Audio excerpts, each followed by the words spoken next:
So one of the things I get asked a lot is how do I create the Memoji effect that I use in my videos? I thought it would be helpful to put a little video together showing that process.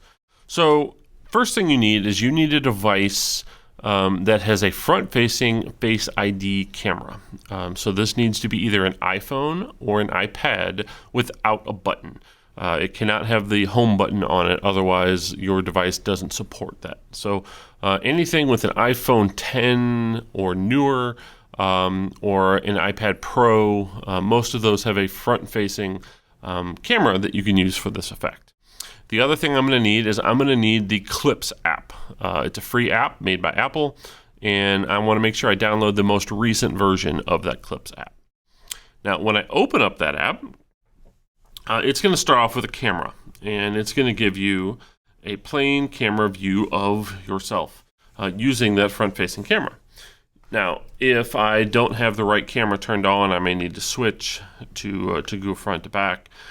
But under the little star here is I have an option to be able to turn on Memoji. And so I can actually use either one that I've made, or I could actually use animals if I want to.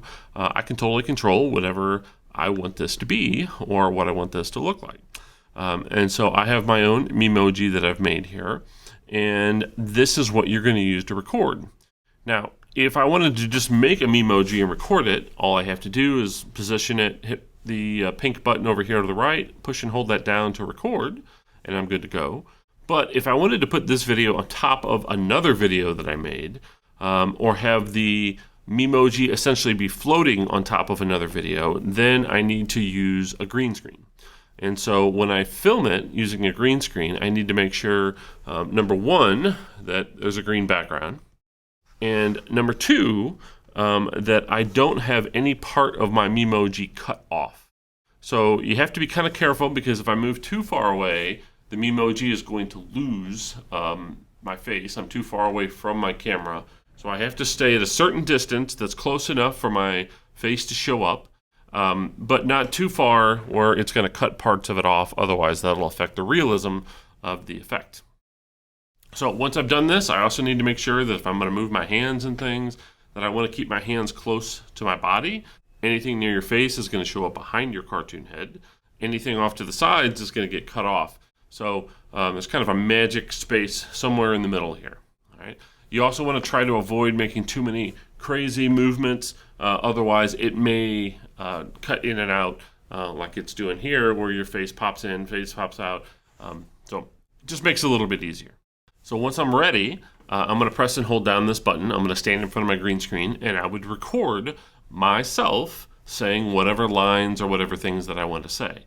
Now, the only other thing I need to make sure I pay attention before I record is I need to think about where I want myself to be in my second video. So wherever I'm going to put this, I need to consider where do I want that to be. If I want it to be in the center of the clip, I need to what they call frame myself so that I am aligned up exactly where I want things to be in that clip. So right now I am centered in this clip. Maybe I want it where I want to be off to the side. And I don't want it to take over the entire thing. I want some other stuff going to be up here in the background that's going to be part of my video, and I just want to be in the corner. Then I might want to position myself to the right or to the left, and you literally do that by physically positioning yourself to the right or to the left before you record. So once I have it set, now I'm going to simply push and hold down that pink button. When I press and hold down, it's recording until I let go, or I could even lock it in place by dragging, and now I'm recording my entire clip. And again, I'd want to make sure I did this in front of my green screen. When I'm finished, I can stop. So now that I'm done, I have a clip on my timeline that I'm ready to go. So I have another project here that has my actual intro video on what I did for that Memoji. So here is my clip filmed in front of a green screen with the Memoji head. Now, Clips does give you the ability to add sound to it as well. So if I wanted to, I could actually add music to that. That's where I got my sound for my intros. But if I don't want to, if I just needed myself talking, then what I can do is I can take this single clip, or I could actually do all of the clips depending on how I wanted to do it, and I could share this video, and I'm going to share it directly to my camera roll by just telling it to save this video. So when I tell it to save the video, it's going to export it, and it's going to save it to my photo library. So now that that's created, what I need to do is I'm going to switch to my green screen app to apply that effect. So I'm on an iPad, and so I'm going to go ahead and use iMovie to do that, which again, it could be on an iPad or an iPhone, or if I had some other video editing apps that I chose to do, I could do that as well. So I'm in iMovie here, and I'm going to go ahead and make my own project, a new project. I call it a movie, and it's going to ask me what clips do I want to be in that movie. So I have my clip right here. But I don't want to add that clip yet. What I want to do is I want to go over here to the left where it says backgrounds, and I can choose a background to be the background image of my clip first. Or I could go to my photo library and I could pick and choose photos from my photo library to use instead. The beauty of using your photo library is you can literally put things anywhere you want. So this is a picture that I got off the internet. And I could apply and make myself look like I was standing in that location. So I'm going to go ahead and choose just this one picture, but I'm not going to choose my green screen clip, and I'll show you why here in just a second. So I'm going to simply choose my background image and hit Create Movie. Now when I'm done that, I have a video that just simply has the background image, and that's it. First thing I like to do is I like to turn off the movement of that background image. By default, iMovie adds a simple little pan and zoom effect called the Ken Burns effect, and I can simply click or tap on that and turn that off so that it won't pan and zoom when I do that. I can also pinch and zoom to resize it to make it fit exactly the way I need it to fit as well. If I need to adjust it, I can pinch and zoom and adjust it so it fits exactly the way I want. So now I'm ready to add my green screen. And there's a reason why you have to do this first. You have to insert the background image first and then add the green screen on top of it. If you inserted that green screen clip at the beginning, then it would show up in front of it and it wouldn't be on top of it. So now what I'm going to do is I'm going to go here to video, and I'm going to choose that green screen clip that I filmed in clips and exported here. It's under recently added. I can go ahead and click on it. But instead of hitting the plus sign to simply add it to my project, I'm going to tap these three dots, and this is where I get the option for a green or blue screen.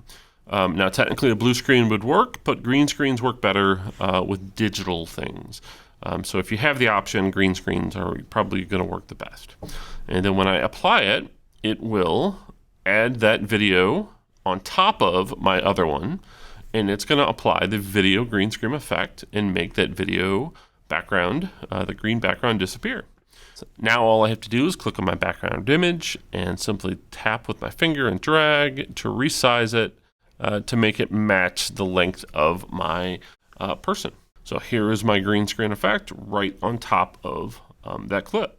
Now you do have a few green screen settings. If I tap on my green screen clip, up here at the top, I can go ahead and click on these crop tools to be able to resize a corner to cut parts of it off. So maybe if I had some things here outside of my green screen area, I could adjust that. Or if there were some things on the top or the bottom. So I can adjust that to an extent and crop things down so it'll only keep what's inside the circle here. I also have an option up here at the top to adjust the strength of my green screen effect. And so I can drag that to the right or to the left until I get the best possible looking green screen. The one thing that iMovie will not let you do, unfortunately, is it won't let me move this clip around. I can't move it or position it or rearrange it or put it somewhere else. So that's why when you film, you have to make sure you film it the way you want it to appear on your video. So again, I filmed myself in the center here, but if I wanted to make sure you saw what was happening behind here, I'm going to go ahead and I would make sure that I was off to one side or the other. Now, I used a still image here in the background, but I could put anything else that I wanted in here as well. So if I wanted to maybe take a video like this that has all kinds of crazy things going on here, Clips has all kinds of really cool Memojis and things that I could add. I could add a clip like this and simply tap on my green screen clip and move it on top of that clip as well, and it would do the exact same thing. So I can simply press and hold and drag, and I can put it onto any clip. It could be a video, it could be a still image. It's up to you what you want that to be. So this could be maybe a tutorial video that I recorded that myself is on top of, or it could be anything else you want. So, and then once I'm done and I'm happy with the effect, then all I'm going to do is simply share out this video, just like I would anything else in iMovie. So I can go ahead and hit done, hit share, and I can export or save that video to my photo library again, and it will save it as a compiled video with my green screen and my Memoji effect. So it does take some steps. It does take a little getting used to get things perfect the way you want, but it does create a pretty cool looking effect that can really help sell your message.